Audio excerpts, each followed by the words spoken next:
Hello friends, welcome back once again. Friends, आज की class में हम लोग जानेंगे हेपेटाइटिस के बारे में। हेपेटाइटिस सीधे शब्दों में कहें तो यह एक प्रकार का संक्रमित रोग है, अर्थात संक्रमण से होगा। और यह संक्रमण जिस भाग में होगा वो कौन सा भाग है? तो यकृत है। बात करने वाले हम लोग हेपेटाइटिस की। और हेपेटाइटिस कैसा रोग है? तो यह संक्रमण वाला रोग है जो आपको संक्रमित करेगा, संक्रमण वाला होने वाला रोग है। और इसमें संक्रमण किस भाग में होगी? तो आपके बॉडी के यकृत वाले भाग में यह संक्रमण होगा। और यह संक्रमण किससे होगा? तो संक्रमण सूक्ष्मजीवों से होगा। और यह संक्रमण किसमें होने वाला है? यकृत में। और ये किससे होगा? सूक्ष्मजीवों से। सूक्ष्मजीवों के अंतर्गत मुख्य रूप से किसके वजह से होगा? तो मुख्य रूप से अगर देखिएगा तो यह होने वाला जो है यह वायरस जनित रोग है। कैसा जनित रोग है? वायरस जनित, अर्थात यह संक्रमण होगा जो कि वायरस से होगा। और वायरस से संक्रमित होने के बाद यह अलग अलग प्रकार के स्ट्रेन देते हैं, मतलब अलग अलग प्रकार के आपके नए नए वैरायटीज उत्पन्न करते हैं। जैसे आपने कोविड में देखा था, अलग अलग स्ट्रेन निकल के आ रहे थे। कोविड-19 में अलग अलग वेरिएंट निकल के आ रहे थे। ठीक उसी प्रकार से हेपेटाइटिस के अंदर भी अलग अलग प्रकार के स्ट्रेन पाए जाते हैं। ठीक है, इनमें मुख्य रूप से कौन कौन पाए जाते हैं देख लीजिए। आपका हेपेटाइटिस है बी, सी, डी, जी। ये सभी आपके क्या है? मुख्य आपके हेपेटाइटिस है जिनसे सबसे ज्यादा प्रॉब्लम देखने को हमें मिलती है। ठीक है, हालांकि ईएफ भी होते हैं, लेकिन मुख्य रूप से आपको ये आपको याद रखना है कि ये 5 हेपेटाइटिस के प्रकार जो है ज्यादा इंपॉर्टेंट होते हैं और ज्यादा ये रोग होते हैं।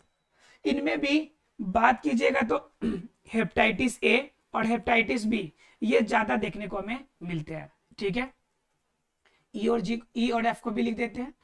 लेकिन आपको ध्यान रखना है कि ए और बी ज्यादा स्ट्रेन आपको देखने को मिलते हैं, ज्यादा वैरायटी जो देखने को हमें मिलता है जिस हेपेटाइटिस की, वो आपका हेपेटाइटिस ए और दूसरा हेपेटाइटिस बी। तो बात आती कि हेपेटाइटिस ए और बी होता कैसे है? तो मैंने बताया कि संक्रमण होगा यकृत के अंदर। तो यकृत के अंदर जब संक्रमण होता है तो उसके वजह से अलग अलग प्रॉब्लम होती है। अब जरा ध्यान दीजिए कि संक्रमण जब यकृत में होगा तो लक्षण कैसा दिखेगा आपको? पाचन की समस्या होगी, पाचन की समस्या होगी। कंफर्म है कि पाचन की समस्या होगी। शरीर के अंदर पाचन अगर भी कमी होगी तो आपके बॉडी शरीर जो होगा पीला पड़ना शुरू हो जाएगा। पीला पड़ने का मतलब क्या हो गया? कि आपके बॉडी के अंदर ब्लड की कमी हो जाएगी, ब्लड की कमी हो जाएगी। सिर दर्द, भूख न लगना, भूख नहीं लगना, ये सभी समझ आपका प्रॉब्लम जो है देखने को मिलेगा। बुखार रहना, ये इस प्रकार के लक्षण आपको दिखाई पड़ेंगे। कब? जब संक्रमण आपके यकृत में हो जाएगा तब। बात आती है कि यह जो पीला पड़ जाता है, ब्लड की कमी होती है, तो दरअसल क्या होता है कि यकृत के आपका जो पीत वाला हिस्सा है उसमें क्या होता है कि उसमें पित्ताशय में एक आपका बिलिरुबिन, बिलिरुबिन का एक नामक एक पीत होता है जिसकी मात्रा अधिक हो जाती है। किसकी मात्रा? बिलिरुबिन ये नामक एक पीत है। इस पीत की मात्रा क्या होती है? अधिक हो जाती है। जब पीत की थैली की मात्रा बढ़ेगी तो सीधे शब्दों में आप कहिए कि यकृत का आकार बढ़ जाता है। यकृत का क्या हो जाएगा? आकार बढ़ जाएगा। और जब यकृत का आकार बढ़ जाएगा तो जो प्रॉब्लम होगी वह सामान्य रूप से हम लोग कहते हैं जोंडिस। नाम सुने होंगे आप लोग, जोंडिस की बीमारी, अर्थात शरीर का पीला पड़ जाना, फीवर सही नहीं होना, यह समस्या जो होती है आपको देखने को मिलेगी। क्लियर है? मतलब क्या? यकृत में संक्रमण होगा, यकृत में संक्रमित होने की वजह से बिलिरुबिन नामक पीत जो होगी बढ़ेगी, और बढ़ने की वजह से आपका यकृत का आकार बढ़ेगा, और आकार बढ़ेगा तो शरीर में ऊर्जा की कमी, शरीर में खून की कमी, इस तरह की समस्या आपको देखने को मिलती है। ठीक है, तो ये आपका क्या होगा कि ये आपका मुख्य रूप से ये आपका हेपेटाइटिस के लक्षण दिखेंगे। अब इसी में अगर देखिएगा किसकी? हेपेटाइटिस बी की अगर बात कीजिएगा तो हेपेटाइटिस बी मुख्य रूप से कैसे फैलेगा? ये रोग आपका फैलेगा तो आपके बॉडी के अंदर लसिका, आपके बॉडी के अंदर खून, इन्हें ज्यादा प्रभावित करेगा, इन वाले भाग में ज्यादा प्रभावित करेगा, ज्यादा प्रॉब्लम क्रिएट करेगा। क्लियर है? सीधे शब्दों में कहो कहिए तो हम लोग क्या है कि हेपेटाइटिस के अंदर जोंडिस के बारे में जानना है। और जोंडिस समझ सकते हैं कितना ज्यादा बड़ा बीमारी होता है, कितना प्रॉब्लमियस बीमारी होता है। तो इनके अंदर ये सारे लक्षण हमें दिखेंगे, बुखार आना, भूख नहीं लगना, सिर दर्द, ब्लड की कमी, पीला पड़ जाना शरीर, पाचन की समस्या उत्पन्न होना, ठीक है, शरीर में ताकत नहीं मिलना, शरीर में ताकत नहीं मिलना, ये सभी इसके क्या पड़ेंगे, आपको लक्षण दिखाई पड़ेंगे। अब बात आती है कि मान लीजिए कि हेपेटाइटिस आपको किसी वजह से बॉडी के अंदर संक्रमण पहुंच गया, संक्रमण हो भी गया, तो बात आती है कि आप संक्रमण पे नियंत्रण कैसे करेंगे, आप उसे रोकेंगे कैसे कि भाई ये रोग हो गया, अब रुकेगा कैसे? तो रोकने के कोई तो ऑप्शन होने चाहिए। तो इसके रोकने की ऑप्शन की अगर बात कीजिएगा, मतलब इसे नियंत्रण करने की बात कीजिएगा, किसकी? नियंत्रण की। तो नियंत्रण की अगर बात कीजिएगा तो नियंत्रण में जो पहली बात आएगी जिनसे आप इसे नियंत्रित कर सकते हैं, तो उसमें आपको ध्यान रखना है कि उसमें आपको हाई प्रोटीन, ज्यादा वसा, ठीक है, या फिर ज्यादा कॉम्प्लेक्स क्वालिटी की कोई भी भोज्य पदार्थ नहीं सेवन करनी है।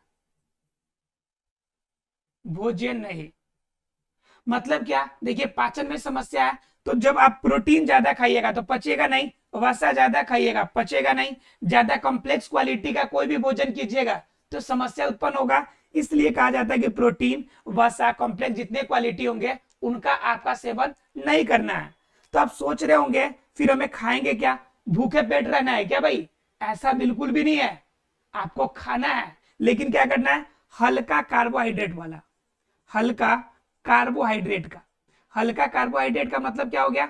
आप देखते होंगे जब आपका ऑपरेशन होता है या गांव घरों में किसी का ऑपरेशन होता होगा तो एक दलिया बनाकर देता है डॉक्टर, जिसे खाया जाता है, बिल्कुल सुपाच्य होता है, यानी आसानी से सिर्फ उसे पीना होता है, ऑटोमेटिकली पोषक तत्व शरीर के अंदर चला जाएगा।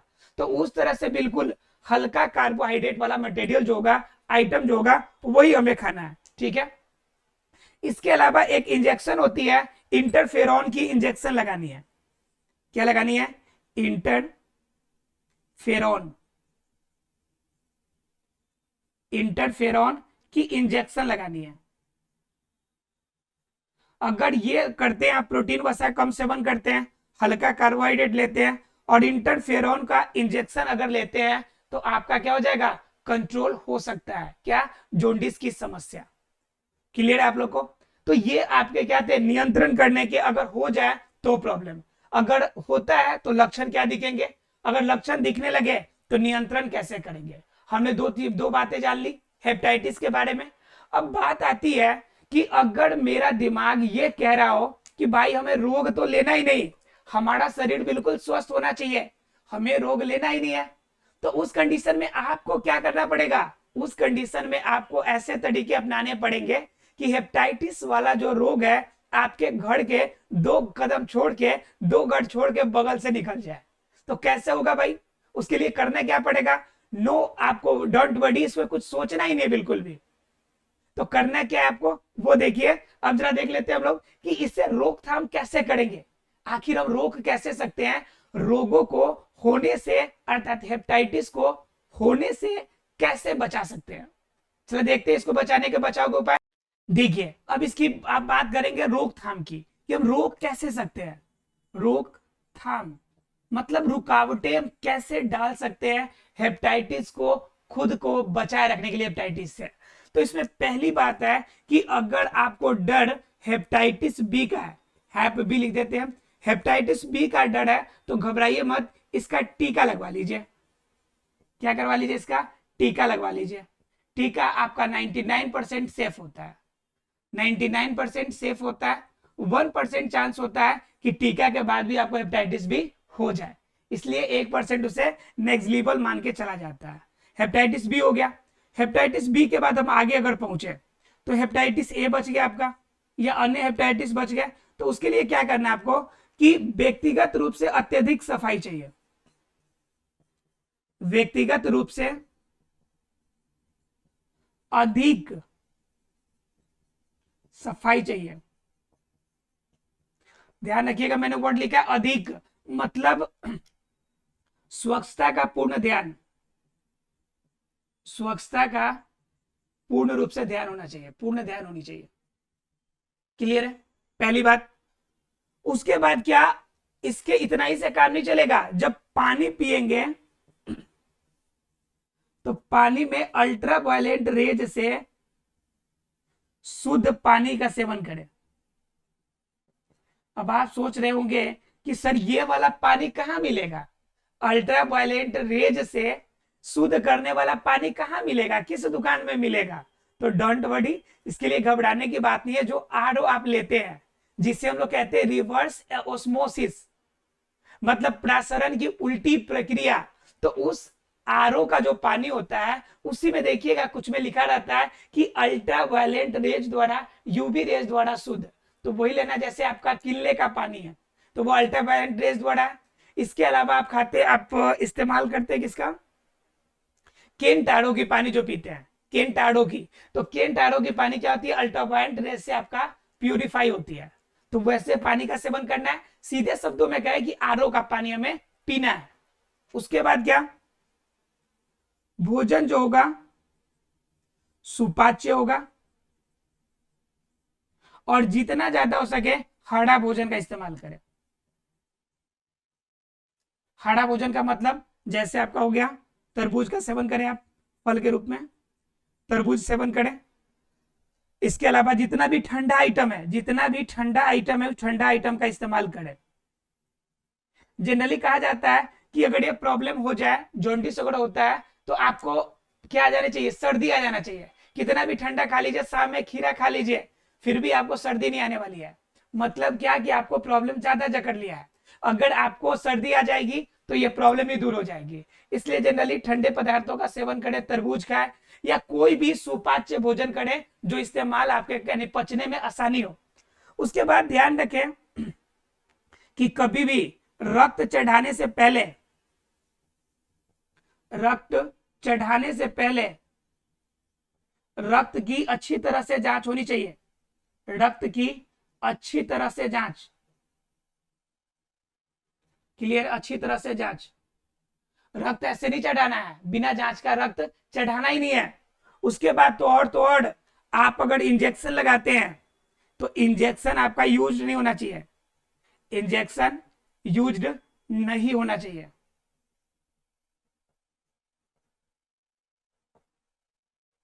इंजेक्शन यूज नहीं होना चाहिए। और क्या भाई, इंजेक्शन यूज नहीं होगा, आपको क्या करना है, रक्त चढ़ाने से पहले रक्त की अच्छी तरह से जांच कर ले, ये भी सही है। उसके बाद आपको एक चीज और ध्यान में रखनी है, जो वो ये है कि आपको क्या करना है कि अपने परिवार में, अपने परिवार में जो भोजन इस्तेमाल करते हैं, भोजन की शुद्धता, और साथ में जो सबसे बड़ी बात है कि खाने से पहले साबुन से हाथ धोना, खाने से पहले साबुन से हाथ धोना। एक और बात ध्यान रखिएगा जो बहुत जरूरी है, साबुन से हाथ धोना। एक बात ध्यान रखिएगा, खाने से पहले ही नहीं, खाने के बाद भी साबुन से हाथ धोना, यह भी जरूरी है। क्योंकि आप देखिएगा कुछ वसा वड़ा की मात्रा जो होती है हाथों में चिपकी रह जाती है, उसके अंदर भी बहुत सारे माइक्रो ऑर्गेनिज्म जो होते हैं वह इकट्ठा होते हैं और अपनी आयु, अपनी जनसंख्या दिन दुगुनी रात चौगुनी बढ़ाते हैं। तो उनसे अगर बचना है तो खाने से पहले और खाने के बाद, both times you have to clean your hands. ठीक है, अपने हाथों को प्रॉपर तरीके से आपको खाने से पहले भी धोना है और खाने के बाद भी धोना है। क्लियर है आप लोग को? तो ये कुछ तरीका है जिनसे आप क्या कर सकते हैं, रोकथाम कर सकते हैं। किसको, हेपेटाइटिस भैया को घर में आने से पहले अगर इन चीजों का अगर पालन किया जाए तो ज्यादा चांसेस रहेगा कि आपके घर पे हेपेटाइटिस का हमला नहीं होगा। क्लियर है फ्रेंड्स? तो ऐसा है कि हेपेटाइटिस सबको समझ में आ गया होगा। अगर हेपेटाइटिस सबको अगर समझ में आ गया, तब हम लोग जानेंगे रेबीज के बारे में। किसके बारे में जानेंगे, रेबीज रोग के बारे में। अब जानना है कि रेबीज,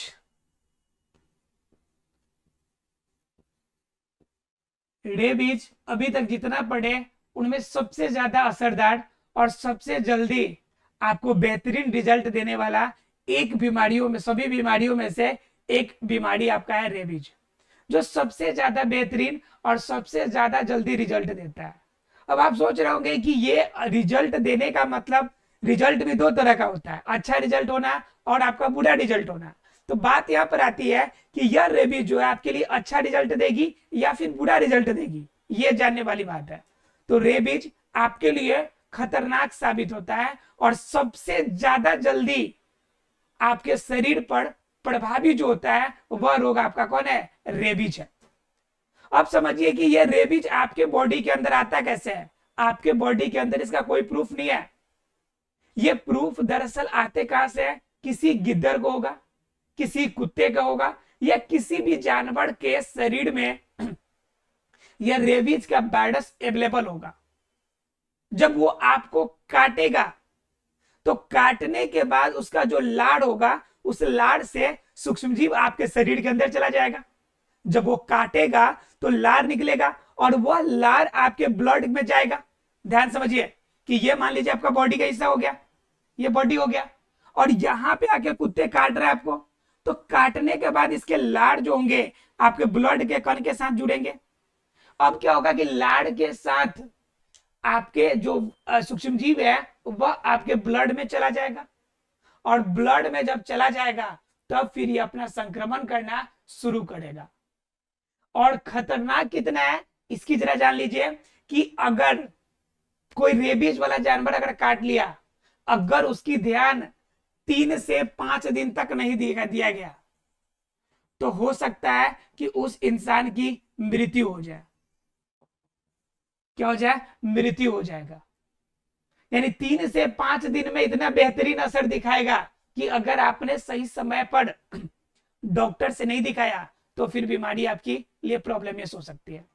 इसलिए जनरली कहा जाता है अगर कुत्ता काट ले, बंदर काट ले, गिद्दर काट ले, या कुछ भी अगर काट लेता है जानवर, तो उस कंडीशन में आपको तुरंत डॉक्टर से मिलना चाहिए, और उस कंडीशन में जो उपयुक्त दवा है, जो इंजेक्शन है, उनका प्रॉपर तरीके से सेवन करना चाहिए। अगर यह प्रॉपर सेवन होता है तब तो आपको कोई प्रॉब्लम नहीं है, लेकिन अगर प्रॉपर तरीके से सेवन अगर नहीं होता है तब फिर दिक्कत है आपको। तो 3 से 5 दिन में ही संक्रमण होगा, और इतना खतरनाक संक्रमण होगा कि आपकी मृत्यु हो जाएगी। बात आती है कि रेबीज अगर मान लीजिए काट भी लिया, मान लीजिए कोई जानवर है, जंतु है, कुत्ता ही है, अब जिसको पाले हुए हैं, जनरली ये नियम है कि अगर किसी कुत्ते को या किसी जानवर को भी आप घर पे अगर पालते हैं तो उन्हें पहले रेबीज का टीका लगवाइए, और रेबीज का टीका लगवाकर तब आप घर पे उसे रखिए। अगर बाय द वे आपने उसे रेबीज का टीका नहीं लगवाया, रेबीज उसे हो भी गया, वो अगर आपको काट भी लिया, तो लक्षण क्या दिखेंगे भाई? कैसे मालूम चलेगा कि आपको रेबीज की प्रॉब्लम हो गई है? ये लक्षण कुछ ना कुछ तो दिखाता होगा। तो इनके अंदर भी लक्षण दिखेंगे। तो क्या लक्षण दिखेगा भाई? तो सबसे बड़ा लक्षण दिखेगा कि सिर में दर्द, बॉडी में दर्द, सिर में दर्द, बद्दी में दर्द, इसके अलावा बुखार भी आपको नजर आएंगे।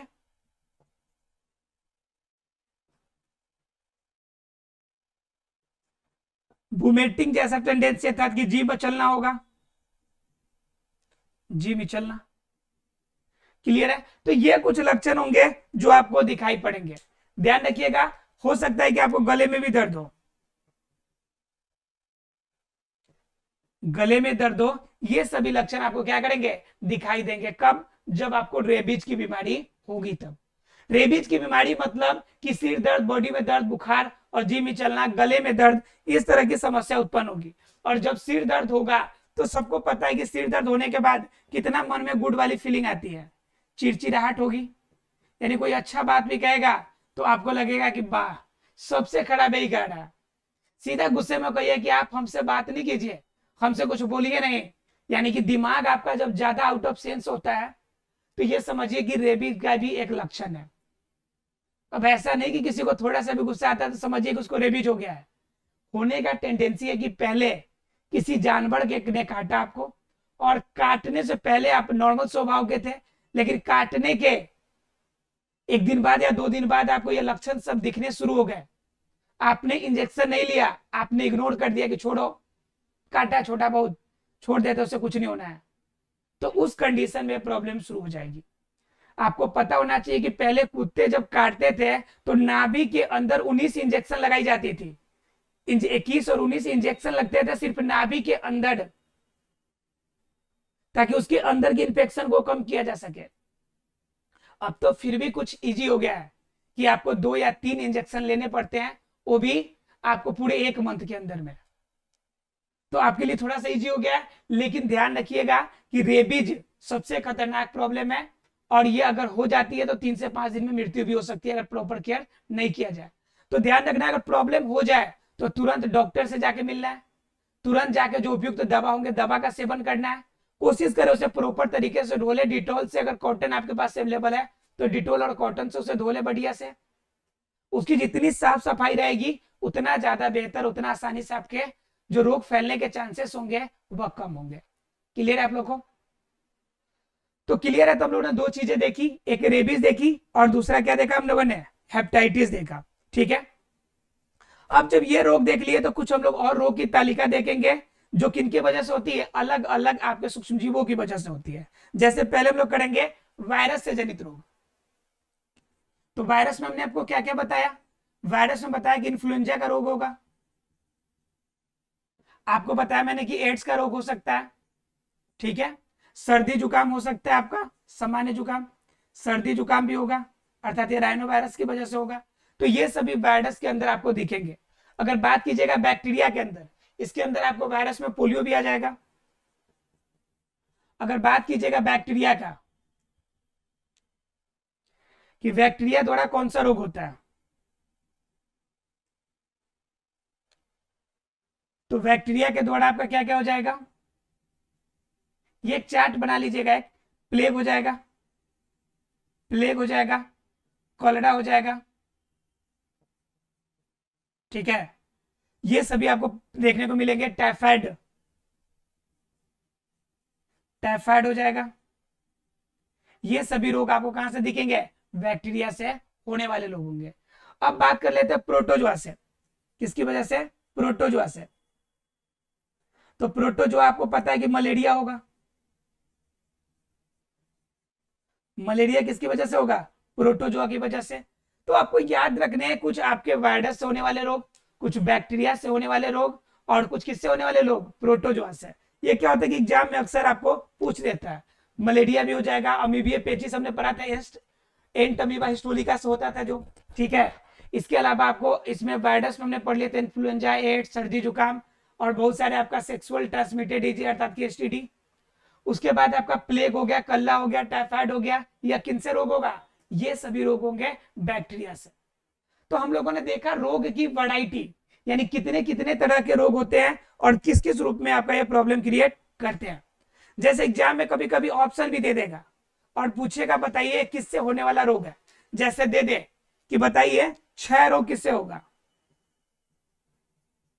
क्षय रोग यानी कि यक्षमा किससे होता है, तो मैंने बताया था आपको ट्यूबरकुलोसिस से होता है, माइक्रोबैक्टीरियल ट्यूबरकुलोसिस से होता है, और ये क्या एक प्रकार का जीवाणु है, तो बैक्टीरिया से होगा।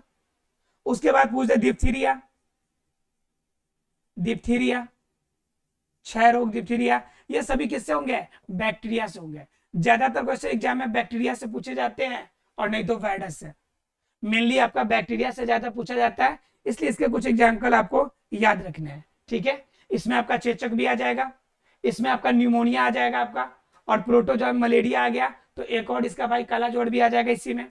ठीक है, तो इस तरह से कुछ होंगे प्रकार जिनको आपको याद रखना है। तो इस तरह से हमें रोगों की बात की जाए तो रोग हम लोगों ने लगभग समाप्त कर लिया है। अब जानेंगे हम लोग कि कैसे हम रोगों से अपने बॉडी को सुरक्षित रखते हैं, सुरक्षित रहने के तौर तरीके। ठीक है, मिलते अगले क्लास में, तब तक के लिए thank you very much friends.